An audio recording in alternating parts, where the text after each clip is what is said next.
Case number 3, public hospital corrects impermissible disclosure of PHI in response to a subpoena. The defendant is Jennifer and the plaintiff is AU Hospital. Good afternoon, ladies and gentlemen of the court and fellow jurors. I have concluded and chosen to side with the plaintiff in this case. AU Hospital is not at fault, nor did they commit any negligent act or unlawful act to break the defendant's HIPAA or PHI.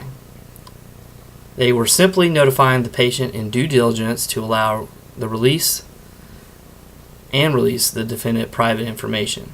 They made several attempts via phone, mail, also a subpoena, not a court order, mind you, but a subpoena nonetheless, but still a permissible subpoena derived from legal efforts, which can be made as stated by the defense in the form of a court order subpoena, a judicial summons, or a subpoena. They gave several good faith attempts to contact the patient within the parameters of disclosure of PHI.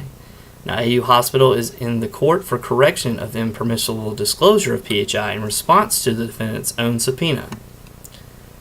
I understand that the defendant feels that the information wasn't given out with their permission, but all of this could have been avoided if the patient would have simply responded to the several calls, letter, and subpoena sent out by AU Hospital.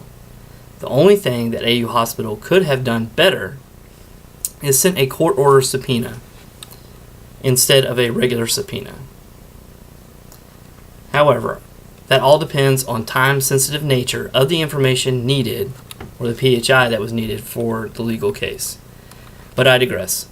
No matter of the nature of the subpoena, it isn't the responsibility of the AU Hospital to wait on the patient's untimely response to their efforts of contact. It is their job to make sure the PHI is kept private, alerting the patient and asking for permission to give it out prior to doing so. And if that contact isn't reached, then sending a subpoena to request such effort and notification of publication or sharing the PHI information. Thank you for your time, and I hope you will agree that the plaintiff is not at fault and this matter should be thrown out for AU Hospital's outstanding protection, documentation, and prior notification efforts to the defendant. Thank you. Have a good day.